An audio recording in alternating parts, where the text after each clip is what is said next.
But my suggestion is if you're going to live your life for something, you better wake up and get a life. You better go back into school and learn how to read and start thinking and questioning everything. Like George Carlin said, the people who are running this country, they don't care about you at all, at all. People don't know. They go to the polls to vote. What is a poll? People talk about they're going to the polls to vote. What is a poll? What does that word mean in our English language? It simply means that somebody is trying to get a consensus. A consensus is being formed as to who the people like. So what's actually happening during an election, when people are going to the polls, it's quite simply the masters who run our world and who run this country are giving you 6 different criminals. They're all scumbag criminals. They're all worthless, imbecilic, and morons, greedy, corrupt criminals. Obama has a common ancestor, 11 generations removed, with actor Brad Pitt. But the big news for Obama brings us to tonight's hardball big number. All Dick Cheney jokes aside, Obama may just have something presidential in him. It's not just his fire in the belly. According to the New England Historic Genealogical Society, Obama is related to not 1, not 2, but at least 6 U.S. presidents. Both Presidents Bush, Gerald Ford, LBJ, Harry Truman, and James Madison, who wrote the Constitution. 6 U.S. presidents. But this is a democracy, and so the corporation wants all the people in the company to choose which one of these phony, corrupt politicians, which one would you feel better about running the company? Which one do you feel better about? Because they're all owned by the corporation. We own them all, and they all work for the masters. But to keep you from arguing and crying about stuff later, which one would you like to have? So you pick him, so that eventually when he gets into office, you picked him. That was the one you chose. So when you find out that he doesn't have any control over anything, and everything stays, the rich get richer and the poor get poorer, and you get ripped off, and your jobs are gone, you've lost your home, and now you're losing your mind. But now at least you have somebody that you can point to. It was that bad guy that you voted for. No, they were all bad. That's what we wanted to know, is which one of these thugs did you want? And so that's why we have an election. It's not an election. The powers that be in this world want to know which one of these thugs would you like to have lead you. Because no matter who you pick, it's going to be a different administration. But nothing is going to change the corporation. That's why we always say, in America, we're happy that we can elect our leaders, but you can't select your leaders. You can only elect. You cannot select.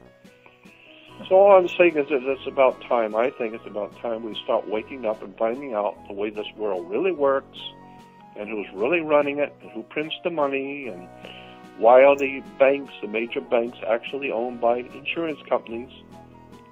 We don't know that. We don't know that the insurance companies are the powers behind the banks. We don't know anything about why insurance companies are powerful because of the 14th Amendment. We don't understand anything about that. We have no idea in the world how your body, your flesh and blood body, is a security on the stock exchange. Nobody even knows what the hell I'm talking about, much less understanding what I mean. So unless and until people wake up and find out that the whole world they live in is not what you thought it was, it doesn't work the way you thought it did, and we're in trouble, and everybody's beginning to see it, but nobody knows how it happened. And the few people who do know how it's happened are made to look like kooks and screwballs, and it's all a bunch of silly conspiracy crap. Well, how come the FBI and all of and the Department of Justice and the FBI and all these law enforcement agencies across the country, all of them have a department in their operations. All of them have a department called Criminal Conspiracies Division. There's a criminal conspiracies division in the Department of Justice, in the FBI, and the police department. LAPD has a criminal conspiracy. Why would you have a criminal conspiracies division when we know that's all a bunch of bull, and there is no criminal conspiracy? It's all a conspiracy theory. No. So there are conspiracies. Conspiracies are when people get together to rob a bank or to loot the stock market, or now they're talking about criminal conspiracies on the stock market. Well, hell, that's what the stock market was, a criminal conspiracy. So all I'm saying is it's time to wake up. In conclusion, I would say it's time for the world to wake up and understand you've been had, you've been lied to, and it is an idea whose time has come that somewhere along the line we're going to wake up and find out that nothing is what you thought it was.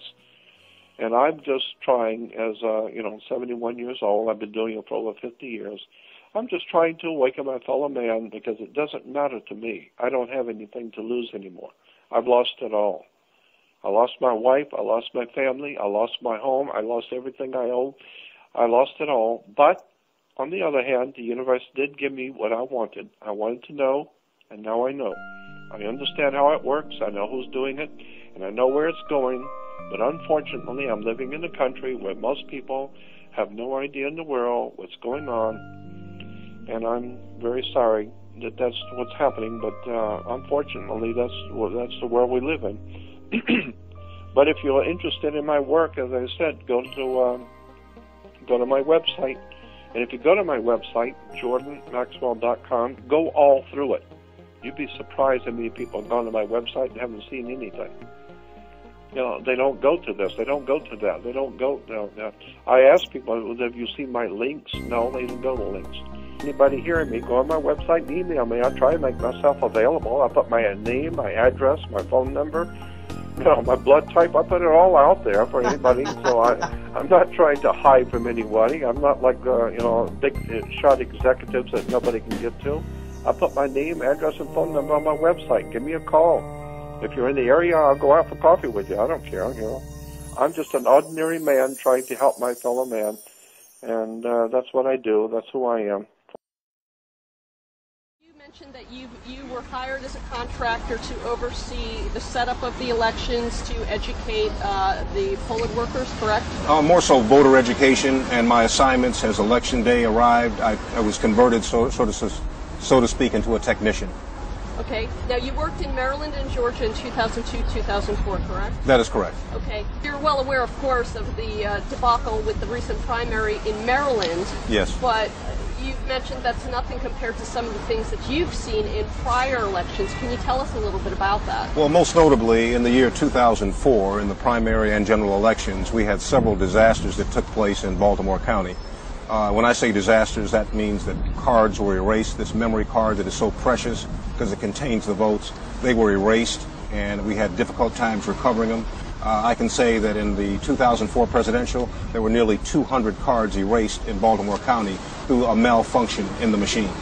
And you witnessed this? Yes. What did the state and other technicians do about this? Well, for the most part, if an election doesn't make the newspapers, it's considered a good election. So there was a great effort made to keep this away from the press.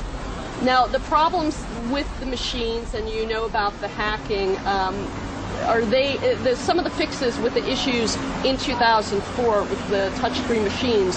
Maryland says they claim that they fixed them, but do you see the similar pattern of problems happening with this primary, with the screen freezes, the lost votes, the addings of votes? Because you've witnessed that in prior elections, correct? After 2004 and some of the memorandums that came out concerning errors in the system, I have come to believe that these errors are now permanently embedded into the system, and the system needs to be replaced completely. You also mentioned that going into 2004, that Diebold officials as well as the state were expecting problems with the election, the primary and the general election, and that they gave workers and technicians a list of what to do if there are errors on the screen. Tell me a little bit about that. Yes, we received a memo a few weeks before the election, things that we were being warned to watch out for. One of those things was a possible system failure that would erase memory cards in the machines, in each touchscreen. And it was a very complex instruction. There were about 10 different errors that could occur, and lo and behold, those errors did occur on both the primary and the general election. What were you expected to do if errors came up on the machines?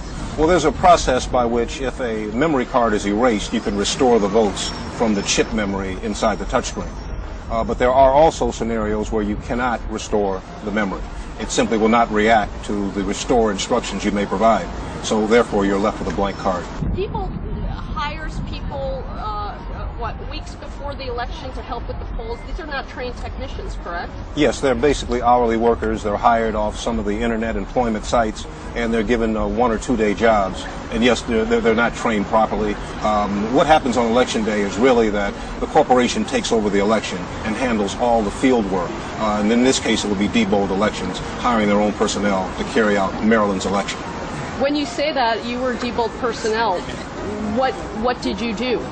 Well, we were personnel that was assigned to a certain number of precincts. So on election day, we were to go out and make sure those precincts opened and closed efficiently.